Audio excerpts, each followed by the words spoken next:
All right, and now I'd like to turn it over to Larry DeShane Jr., who is the Center Administrator for the Grand Rapids Pride Center.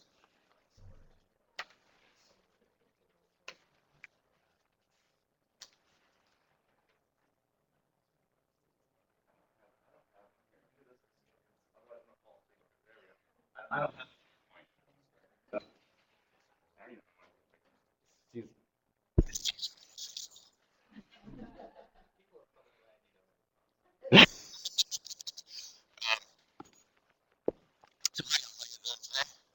Good. I don't know. I'm a leader. So my name is Larry DeShane Jr. I'm the Center. Center Administrator for the Campus Pride Center. But today I'm actually here on my own. So I'm here. I've had. hepatitis C guy. That's me. Uh, so, oh, Yeah, that mic's bad. I'm not sure. Just use that one. that's awesome because I also have like a lot of ADHD, and so I'll be dancing up here for you. So, so I guess really what I'm here today to talk about is just kind of my experience as a person who has had hepatitis C, was diagnosed with it, kind of my journey, things that kind of happened to me along the way, and I will tell you this: I will answer anything. I am an open book. I will answer anything. So any question that you have, I'm here actually to give you personal experience, and so you can actually ask me personal questions. And I have no problem with that whatsoever. So again, let's see, I guess I tell you my journey a little bit. So I was one of the people, I started using methamphetamines in my early 30s. And that led to, after a while, you just build up a tolerance and you're doing this and that. And then I found that you could actually shoot it up, which was great because it less waste. Meth is very expensive. And so it worked better. It was a better rush and a higher rush. And I was doing this actually in Philadelphia. So I wasn't in Michigan when I contracted that. I was visiting, I was doing it at bathhouses, I was doing it anywhere I could actually find any needles. I was one of those people, how many people here have experience with meth users? Not with meth itself, I'm not asking that question, all right. But we tend to get a little paranoid about things. And so even my paranoia came back when they were talking about the surveillance ghost, which scares the hell out of me. Like just that name alone scares the hell out of me. So I was scared to go to some of the places I knew in Philadelphia where I could get clean syringes and clean needles because you had to give your ID. And having anyone know that I was an intravenous drug user, it was hard enough people knowing that I was a meth addict because you couldn't actually hide that very well. But once you start shooting up, you are now the bottom of the barrel of drug users. There's that hierarchy, like I get, like I have prescriptions, or I'm only doing this or that, and you go down, but the moment you start injecting, people look at you a lot differently. You're in many cases, you are trash to them. And so I had not started using drugs until in my 30s. I'd been very successful in business. I had a beautiful home. I had a great paycheck. And I literally shot that all off in my arm. And I lost all that. So not only would I lose my career and everything around me, but now even other meth users looked at me like I was less than. And then you have to go to your doctor. And you have to sit up there and you want to feel comfortable and confident on your doctor, but you're sitting there with like bruises up and down your arm, and you're still lying like, I don't do that. That's not me. That was from a blood test I had last week, and this is your doctor who orders your blood tests, and you're still lying to them because you just don't want anyone to know that's what you're actually doing. And then there were syringe exchange places in Philadelphia, but you had to go into these office buildings, and you had to go through like 3 checkpoints, and you had to, again, showing your ID, and that whole, hello, all right, good. And the entire time, you're sitting there thinking, my name is going on this list, and it's going on this list, it's going on that list. So what I would do is I would buy like the 5-packs you could get at Rite Aid, because in Philadelphia they don't check your ID, and then you still want to check your ID. But for anyone here who has been an intravenous drug user, you know a 5-pack goes real fast. It goes really, really fast. And then if you're high, you're not actually sure if you're shooting up with other people which one was yours, because they all look the same, and you're not taking the time to like put a little duct tape on it and like write your name down. So I avoided going to those places, which is how I first contracted HIV, was through sharing needles, or it could have been through sex. We don't know, but I'm sure it was a combination of the two. There's a left-right punch, and so I had this issue with methamphetamines, and now I was newly diagnosed with HIV. But the funny thing is that they still weren't testing me for hepatitis C. And I always, it's like, I guess if you it's really costly, so if you find out, then you have to do something about it. So until I actually requested, because I was with somebody who came to me and said, oh, by the way, I have hepatitis C. And we literally spent the whole weekend together. I wasn't even getting tested for it, which I found really, really odd. The hepatitis C is actually what made me quit using drugs. That was HIV I knew about. I'm a gay man. I grew up and came of age in the late 80s, early 90s at the height of the AIDS epidemic. So I saw the advancements and I knew I could live with that. Hepatitis C, I was scared the hell out of me. I had no idea what you do with hepatitis C. All I knew was that you were going to die an ugly, ugly death. This was 2012, by the way, when I had this. So all I kept hearing is, there's things on the horizons, there's things on the horizons. But everything I knew about any treatment was it was going to make me incredibly sick. I wasn't going to be able to work. I was going to be put out. And again, once again, it's that now everyone's going to know what I'm doing. And the more I would get upset about everyone's going to know what I'm doing, the more you do it.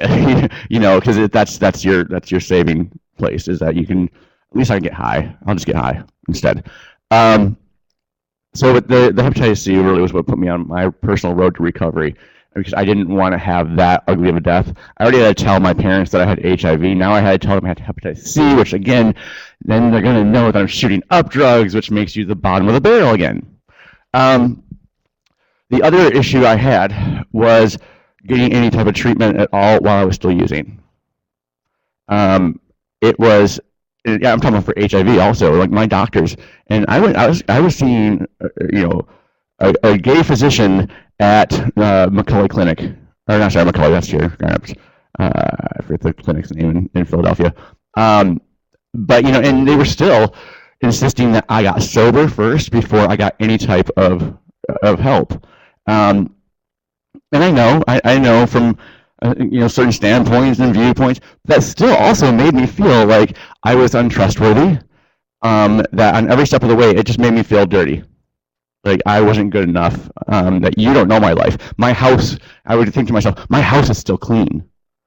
There's still food in my refrigerator. I still get my laundry done. I still do all these things, but yet you are now judging me just like I thought I'd be judged, and just like I am judged by other people. But you're a physician, and you're still giving me that same look.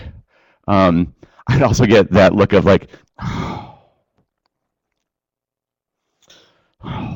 and it's just like, check your face. Just like we talk about body language and all this all the time, but like as clinicians or as testers or as counselors or as anybody else, check your face in the mirror. Like practice that, because the worst thing you do is look at me like I'm some poor lame puppy.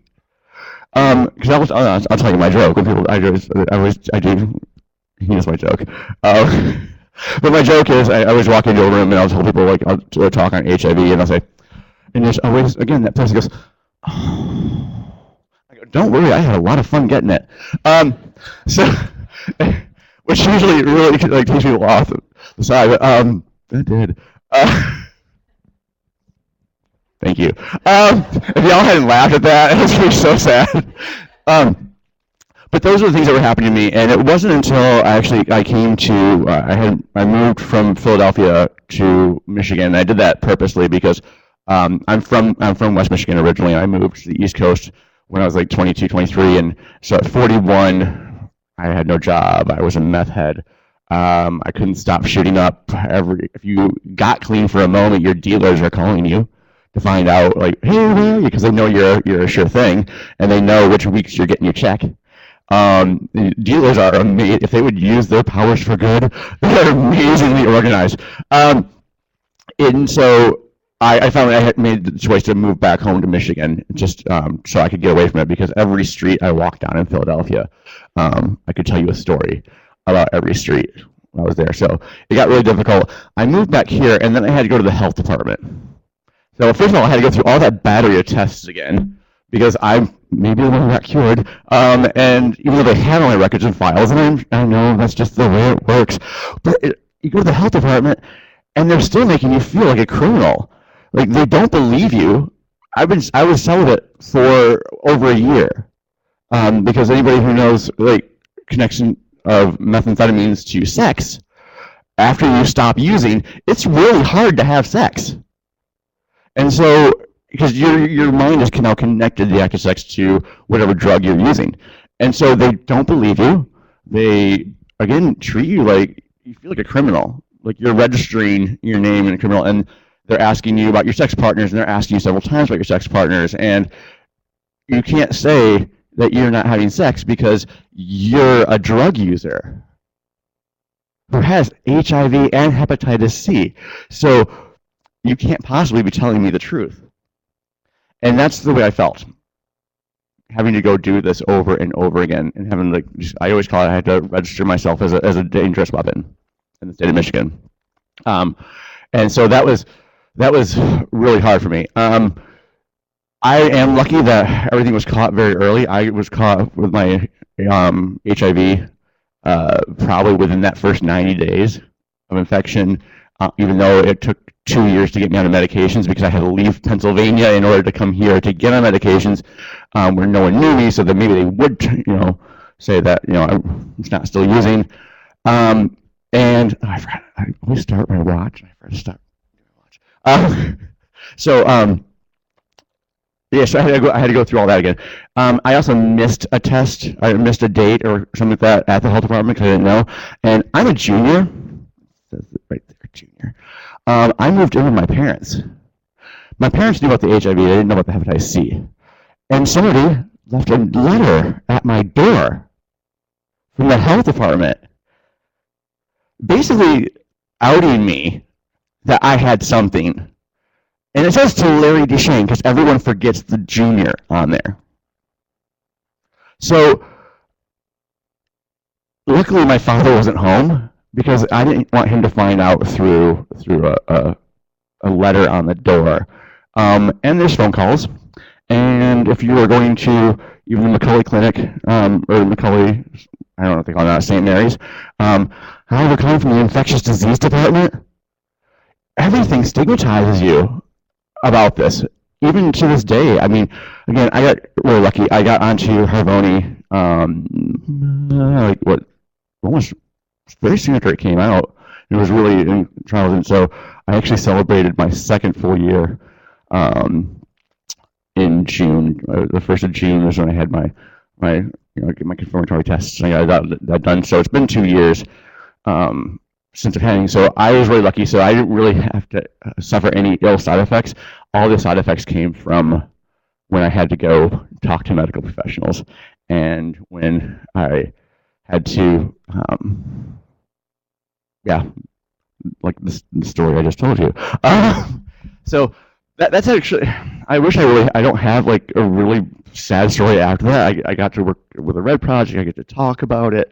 But I see a lot. I also co-facilitate the HIV support group for the Red Project, and I hear a lot of the same stories over and over again. I would love to think that my experience is unique, that the way I was treated and the way I felt, but it's not. And I think that's the bigger part for you, because your relationships with your clients is the most important thing you can have.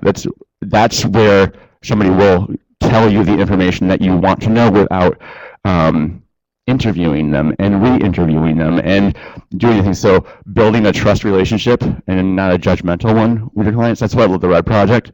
I really wish I'd had a Red Project in Philadelphia. That it would have changed my world. I mean, I if I'd known that I could go get a box of syringes without any judgment whatsoever by people who knew what I was going through, who aren't sitting there trying to say, you need to do these 5 steps and then we'll get you onto medication. Or I had to be so sick before I could get onto medication. If I'd had those opportunities, well, maybe I'd be here, maybe I wouldn't be here. Who knows? I was still using a lot of math. But those things really, really matter. And so, if I can tell you anything, it's when you get to the point where you're going to do your interventions and you're getting out there, you're dealing with a population who is already scared.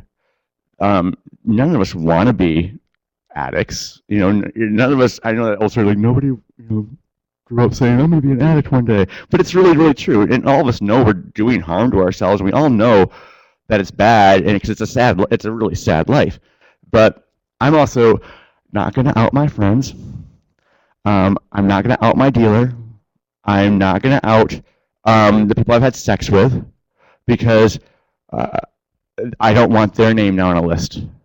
And that stuff still scares me. And I know that there has to be interventions, and I know there has to be targeted interventions. But make sure that when you get to that intervention point, that you have people who have HIV on your committee, that have used drugs, that when you're doing presentations and you're talking about your outbreaks, and you say that there's an outbreak of MSM, that's stigmatizing, because we know that we have target audiences, and I'm literally the wrong person to say this. I literally am that gay man who had sex in bathhouses and shot up. But it's about how you go about it and how you collect that data, which is most important. And I've kind of rambled for a while. Anyone have any questions? What do you want to know? Anything? All right. Yes. So, in terms of the stigma that you experienced then and the stigma that you experience now, has that changed over time, and has it changed differently depending on what sort of group of stigmatizing things you want to put it in? Whether it's the the HIV, the Hep C, the drug use, whatever, and have any of those gotten better? Have any of those gotten worse? And how are they in relationship to each other? Do you see one as maybe more accepting than the others nowadays? Okay, yeah, so the stigma is different. But there's things that go along with things. So we also live in a world that is steeped in homophobia.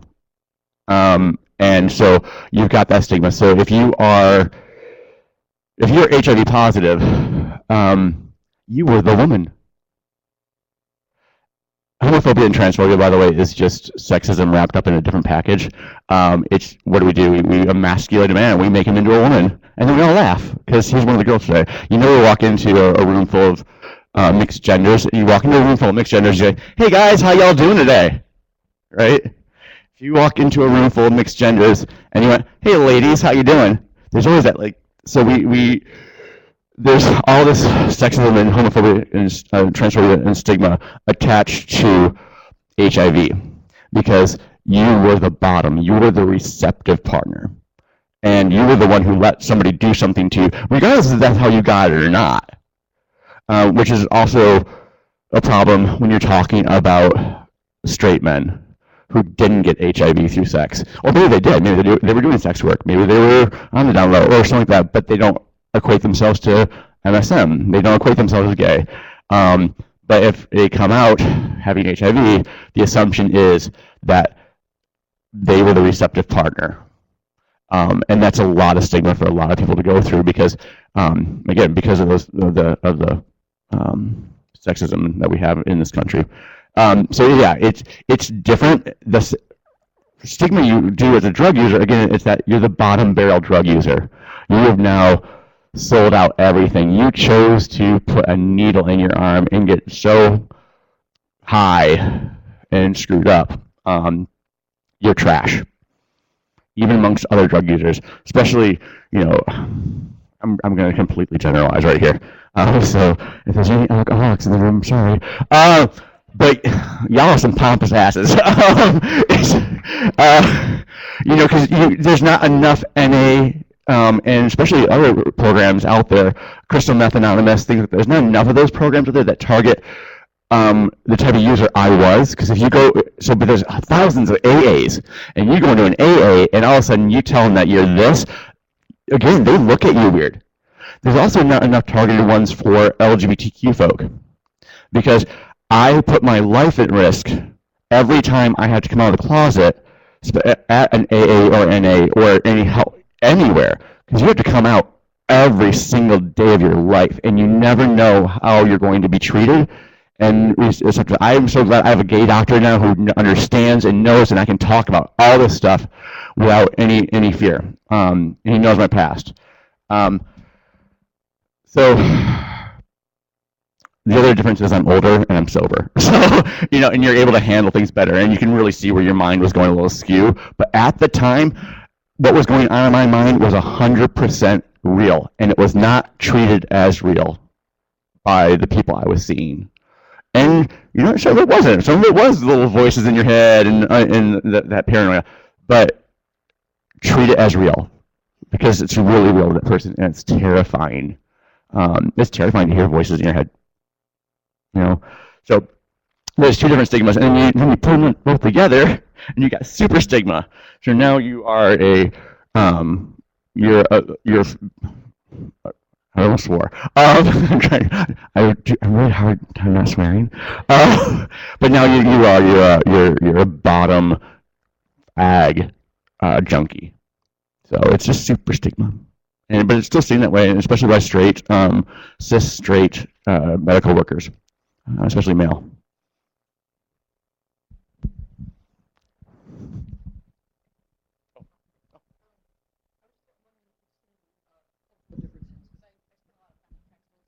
Where there was quite a difference in HIV or gay or straight angle So it's difficult for me because I am a cis white dude, and I'm a professionally paid gay, so I live in a very queer world. I talk on gay stuff all the time. And my life is the gay agenda, which is pretty awesome. So I can really only speak to maybe like Philadelphia versus here. So in Philadelphia, in the larger cities, I didn't really face as much for the gay or for the drug use. I'm sorry, just the party drug use aspect of it. It was more around, again, the shooting up part of it. That's where I saw the difference on there. But I can tell you right now, I walked up, I remember I thought, I'm never going to quit. I'm never going to quit unless something happens to me tragic. Something's going to have to do something. I literally walked up to two undercoverish, and my other detectives, because they had their badges right here on their belt. And they saw me walking down the street, it was just, I was very twitchy. And they, hey, what you doing, where you going? They were basically trying to find out if I had a connection, or basically, like, did you just buy some? And of course, I always know to turn and go, oh, remember this guy's house last night, and he gave me something, and I've never done that before, and I'm just trying to walk it off. And so I'm literally admitting to cops that I'm high as a kite, that I've used methamphetamines, and nothing. They literally laughed. And they said, you be safe. And I said, oh, you know what they say, end on a high. And they laughed. And I can't really say that would happen if I was not a white middle-class dude who was dressed well. There's a lot more stigma. We're a lot smaller here in West Michigan. And I'm in Grand Rapids, and everyone knows your business. So there's a lot more stigma. I try and be very, very out about my status and my sexuality because I have the privilege of doing that. But we have a lot of people who come to the groups, and they are terrified that people are going to find out that they have this because of the stigmas, because it is a small area. Because if you're on dating apps or sex hookup apps, it is much tighter. And you still hear things. You hear a lot of things. The scariest stuff actually comes from my youth group. So we have a youth group where we get 35 to 45 queer kids between the ages of 13 and 17, and they have no clue about any of this. Like literally still thinking that you can get certain things from kissing. That somebody thought it was when fecal matter gets into your penis is what causes HIV. That's scary. Y'all need to be getting with the school boards and with not just MDHHS, and we need to go into the state board of education. And y'all need to team up for sex ed in schools, because it is scary what these kids are learning, because they're not learning anything. And that's one of the great things is we get to partner with Red Project and we get to have people come in, but it's just, I still hear the even from my own community, I hear the HIV jokes. I don't hear the hepatitis C jokes so much just because we're so focused on HIV in the community, but I hear those jokes from other, especially the gay men, and it's quite bad, but I can't answer for the Latinx community or the Black community, because we don't, anyone who knows Grand Rapids knows that it's a beautiful city and everyone gets along, and and it's just one big happy collective of very separate neighborhoods, but it looks beautiful. So I wish I could answer you more, but.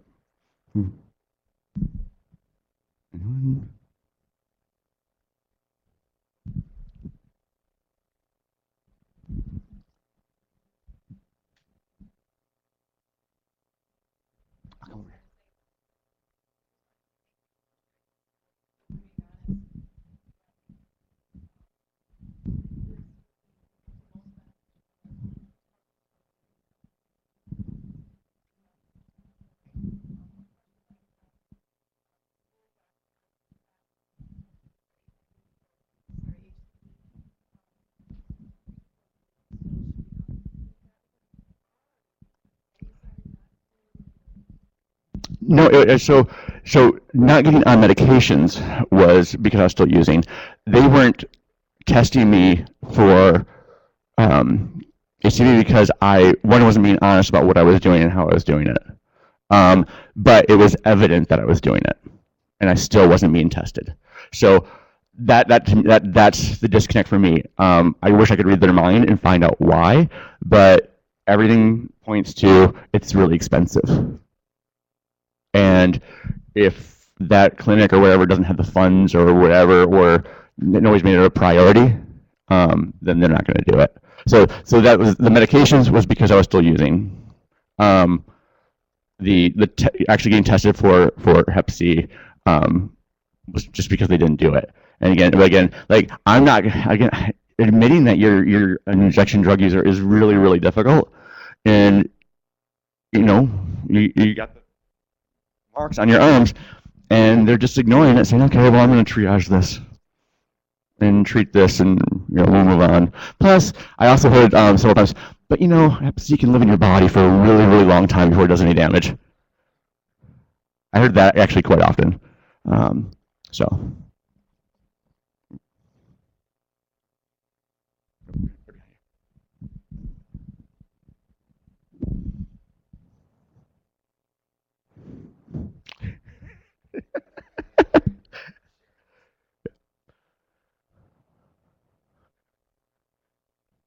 Yeah, I think we've met before, right? Yeah, we did. I'll go right now.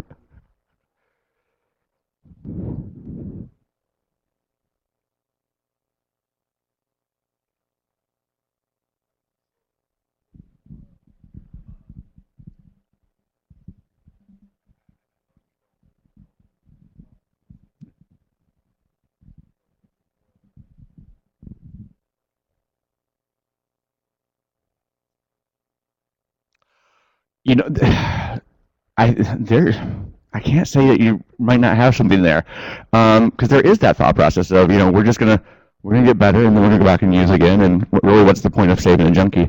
Or maybe I didn't fit the profile. Again, I had a beautiful home, my clothes were clean, I seemed to be very honest about things. I know how to smile and walk. I know what my dad taught me. You walk into every room like this. You own it, right? That's what we do. And so walking into places and sounding intelligent and being white and having all these things with me, I guess I don't think I fit the profile for them. Because that could be it also, but yeah, they're always like, thinking that you're just going to use again. They think you're still using when you're clean. I'm hyperactive, which made me a very successful meth user for many years, because legs were always kicking somewhere. This is calm, trust me, this is really calm. And then I see myself on a playback on a video, I'm like, oh my god, I'm exhausting. So all those things kind of lent into it, but people think that you're, like I said, when I came here and I was telling them that I'm celibate and that I'm not using, but you can't be this and not using, right? So you're a liar. So honestly, you're just assumed to be a liar no matter what. It's the truth of it, because we do see so many relapses, and I do think about it every single day. When I started working at the Garner's Pride Center, and the Red Project was still there, and I would see boxes of syringes, and because that's its own addiction too. The actual shooting up part becomes its own addiction also, because you see that, and I'll be honest with you, every 6 months when I have to get my blood work done, I'm so disappointed. I'm like, damn, nothing. Because your body still has a little rush of adrenaline, and it's been years since I've used. Yeah, that's a lot. That was a lot. Pass your question. Yeah. I was just talking to someone that I seen, and that was one thing too. Um, Always dealing with the disease. Sometimes people think because you go through recovery, you are not going to ever deal with the disease again. And I think it's a constant battle on a daily basis that you have to deal with the little triggers that could trigger you to think about the thought of using. So I appreciate you sharing that. But that was something I had just talked to someone about, just as far as just people not realizing that the disease is an ongoing thing, and that it's always a fight that the person will have to go through mentally to not be engaged to use again. So I appreciate you Yeah, sharing. and along with that though comes lying. Again, I kind of go back to lying, because I really wanted to move to Grand Rapids and not have anyone know about my past. Because then when people know, they look at every single little thing that you do. Like I said, they oh, is he high today? Is he this? Is he that? I get a little paranoid still about my behavior. And I go to a club and people ask me all the time, so what are you on? And I'm like, Red Bull. I'm just I do love my Red Bull. I will say that. I know that's bad for you too. But people, so you don't want people to know that you did these things, because they're going to check out every little thing that you do. And I'm kind of telling tales out of school, although my partner allows me to talk about him, so I'm just going to do it. But my partner, when he moved here, because he moved here 8 months after I did, and he was a meth user also. He was also HIV positive, and so I hooked him up with his doctors and things like that. And again, I'm allowed to talk about this. He really got upset with me because I kind of pre-told my case manager, because now he knew that he was going to be judged on that same level, and he's really ADHD. I mean, like, he is, but and they were going to put him on Adderall, and Rob was actually, even his therapist said, you have a meth habit that's like a really expensive coffee habit. He was one of those like daily users who just used it to stay at a certain level, whereas I was a binge and purge person. But he was really upset because now everyone assumed all these things about him because of his association with me. So yeah, I mean, so if it had been left up to him, he probably would have not told the truth. So that way he didn't have to deal with the looks and the stigma, because he was clean now. And you don't want people to think those things of you the rest of your life. But it is a daily struggle. It is a daily thing. I will be honest, I still I scan everyone's arms. I do. I scan everyone's arms. If I go get blood work done and I have a bruise there, they don't do it really well, and I've got great veins, and so if you screw up my arm, it's really hard. I'm like I've been up for 3 days and hit a vein better than that. It's so it's really it's just but I get a little paranoid that people are gonna like I'm really big about like so I went to the get blood work today just I have this all out here and I get worried about my bosses because my boss obviously knows I'm here talking about this stuff. I work with the Red Project. I get up in front of audiences and tell them my story, and you lose control of your narrative whenever you tell your story over and over again. So it's yeah, so there's a lot more than just those things. It's a much bigger process for the person who's going through it.